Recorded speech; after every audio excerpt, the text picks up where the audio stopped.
Welcome to Storytelling.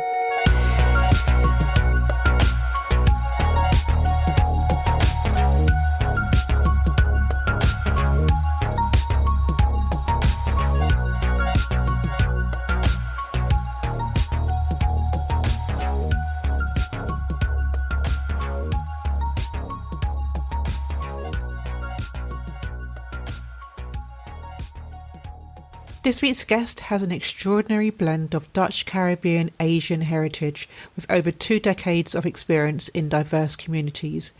Renowned for her thoughtful leadership, she shares her extensive experiences of well-being and communication in today's diverse spaces. She is a communication strategist, author and facilitator, founder of Kirtana 168, a communications boutique.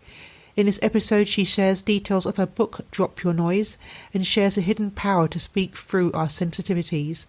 Please welcome Kirti Daryanani. Hello, Kirti, and welcome back to the podcast. Hello, Debbie. I'm back. Hi. Thank you for having me.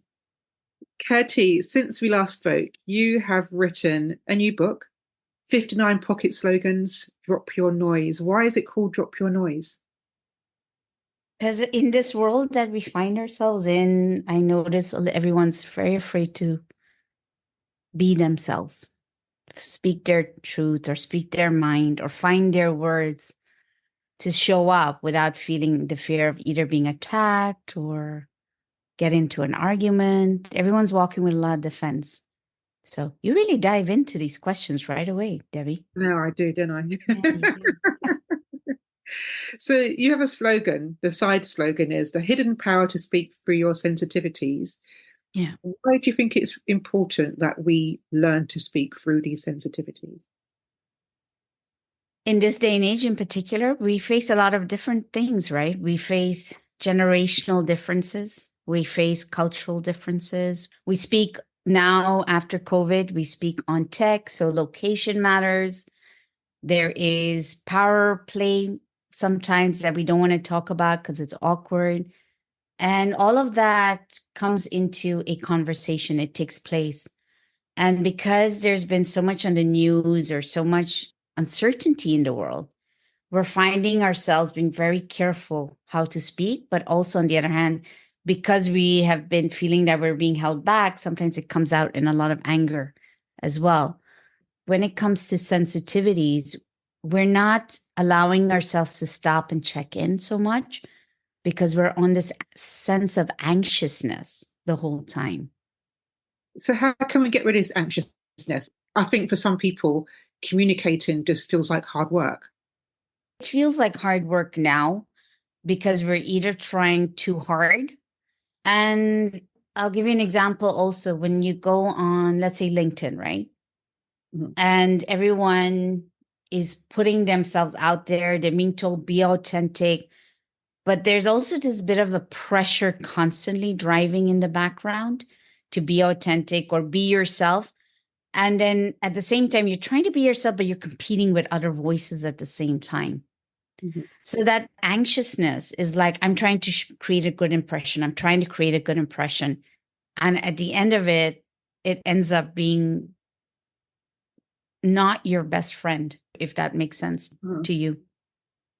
And one thing you mentioned about being authentic and being yourself. Can you be yourself and authentic in a world where, as you just said, there are lots of voices around you? You're trying to make an impression with peers at the same time as well. How do you find your voice in amongst the noise? Basically, the title of your book, Drop Your Noise. How do you find yourself in the noise? You know, over the years, I've come to realize I've traveled a lot. I've lived around in the world. I've traveled in a backpack. And the reason I say that is because when you are traveling light, you have to learn to drop a lot of things along the way. You know, you can't constantly carry a heavy suitcase or you can't constantly carry a lot of stuff. And the reason why that is because when it's always heavy, you're always thinking or you're always trying to hold on to things rather than just let it go and just be in the moment. So that's what I learned when I was traveling. Now, if I apply it in the version of drop your noise, how are you in this moment in time? How can you just be yourself with all that noise? Is by dropping your own noise. You're not holding on to so tightly, and you can listen more clearly. So when you're so busy inside of you trying to show up and trying to make an impression, you're so busy with that that you're not really seeing the cues or picking up what's really going on in the world, because you're so busy that telling yourself, I need to show up in the world. And that is one of the reasons why I wrote the book, because if I ask people to sit down and meditate, they see and hear that noise so amplified that they go, it's not for me, because there's that anxiousness that I have to work through all that. And so I like practicality. I wanted something practical. And this is why reminders are great ways to train the mind. It was based off a Buddhist practice called the Lojong practice, where I had initially learned about the system. And it reminds me of Kaizen, Japanese philosophy or practice of just doing short habits. And then over time, it becomes part of you because you're doing them. And in today's world, because it's so noisy, shorter practices help shorter mind spans, if that makes sense. And so your book is exactly what you say. It's a case of 59 different short meditations or studies. I like to call them observations. Observations, yes. Yeah. Which are very, very insightful. And I think if I was to take a step further, because one of the meditations is don't kid yourself. Okay, tell me. Don't kid yourself. What did you find out of it? So don't kid yourself in terms of stop trying to deceive others, because you can't be yourself if you're trying to deceive others, because also you're deceiving yourself at the same time. Mm-hmm. What is the main message that you wanted to portray? If you're not honest with yourself, you're never going to be honest with others. And in this world, we have three ways of approaching life. We can avoid the discomfort of some things. We might not like uncertainty. We may not like when expectations are not met, when things don't go our way. And so there's that tendency of sometimes getting really defensive or justifying yourself. And if you don't want to feel like that in a communication or in a moment in time, it really starts in like, damn, I'm not being honest with me. Mm-hmm. And if you're so honest about why you are justifying or defending yourself, when you're really at the core of like, I feel guilty about this, or I feel ashamed about this. If you're able to recognize where your guilt to shame is without going, oh, I shouldn't feel like that. Don't add that extra layer of it. And that is when you stop kidding yourself. And when you stop that, you really can calm down because you're not so eager to react or explain yourself or justify yourself. And that's why I'm telling myself sometimes, I'm like, oh, Kirti, don't kid yourself. It helps me come back and listen to the other person because my barriers or my justifications, they have to drop away. Yeah. And that's why I like that reminder quite a bit. I like quite a few. The reminder that follows and it does follow so nicely from this particular one, which is lighting up those fears. Because doesn't kidding yourself come from the fear of what you're portraying to others? Absolutely. Absolutely. There was a time in my life where I was so afraid of my own fears. I used to call them I call them the demons or the monsters that are lurking, and you just don't want to attend to them. You're just like, I don't have time for it. I'm busy. And when I would look at them, it almost felt like if I look at them, the worst of the worst is going to happen to me physically. And I had to tell myself sometimes, Kirti, they are not a gun holding to your head. And I had that moment in my life where I did have a gun pointed at me and my dog at a point in my life. And that moment was having that gun pointed to your head. But in this part, when it comes to your fears, it is words. And I had to really lighten myself inside and go, Kirti, they're just words. They're not you. They're just words. And so I tell myself, lighten up those damn fears. Because after a while, if you keep treating yourself really harshly, you're never going to go past it. Yeah. And that's why I lighten up those damn fears. Yeah, it's amazing.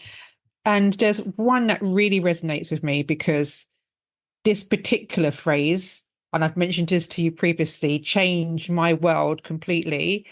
And it's don't compete and don't compare. So you can't compare yourself or your journey with anyone else's because we're all on our own individual journeys.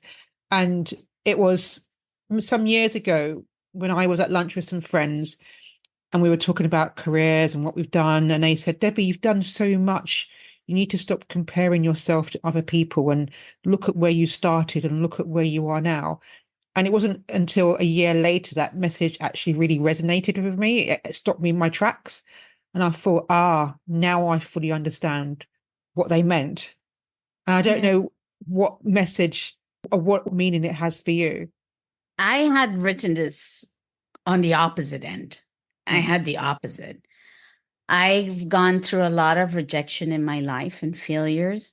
And I felt at my worst because I was always competing, comparing myself to others because society would tell me, oh, you're only as good as because X, Y, and Z does that. You know, and if you're an entrepreneur, you're only as good as if all those likes are there. Like they would tell me, like, you know how Sinek does it, or you know how Tony Robbins does it. And I'm like, really?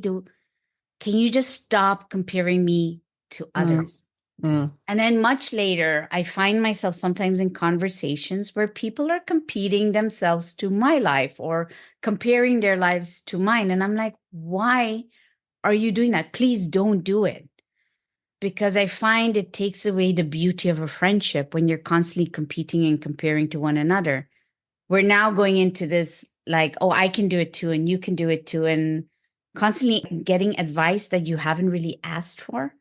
And so for me, it really frustrated me. And I was like, don't compete, don't compare, because I could be guilty of doing it too, right?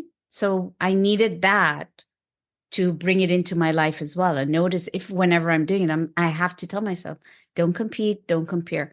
Because then when you do that, again, I'm back and I'm present to listening to someone else. And I realize often the advice I was going to give is I'm grateful I didn't give that advice. There's a theme within my podcast. And I suppose that theme is, that theme is transition. We're always on a constant transition. And you mentioned that as well. Life is a constant transition. And I totally 100% agree with that. Yeah.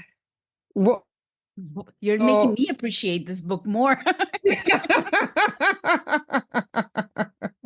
What are your thoughts on that? What made you think about that transition thing? Because I totally agree with that saying. We are in a constant transition. Nothing stays the same. We're always evolving. We're always transitioning into something else, whether we realize it, whether we want it, whether we're taken there, kicking and screaming along the way. Oh, that one is that's like a 3-4 hour conversation and stuff, but I'll try and see a couple of ways. One thing is when I was teaching yoga, I realized very quickly that, well, first of all, yoga is now what it is in the West. I have a gripe about that one. Reason is because it's a way of life. And one of the things they take into account is that you are based on energy.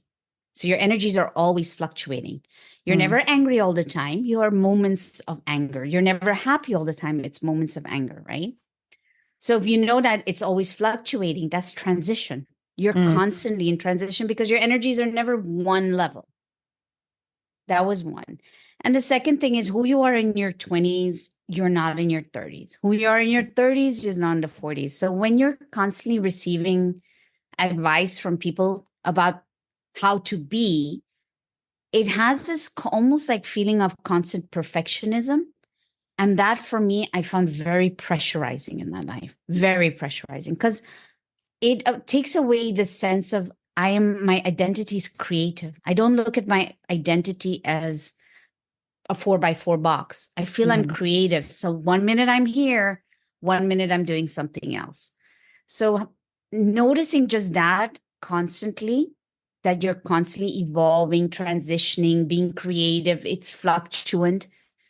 It helps me not be so harsh on myself. Mm. It helps me to pull back from that inner critic that's constantly, that's that constant being told off in your head. And so if I can just step away from it, give myself a breather, I tell myself life is transition, life is creative. And that way I can breathe through life. I bring space into life. And I think sometimes when we strive for perfectionism, I'm like, who decides what's perfect? Mm. Who's made that decision? And that's why life is a transition is so vital to understand. Katie, what would you say are the main things you want the reader to get from your book? I'm smiling because if I tell you, you're gonna be like, what? The word is nothing.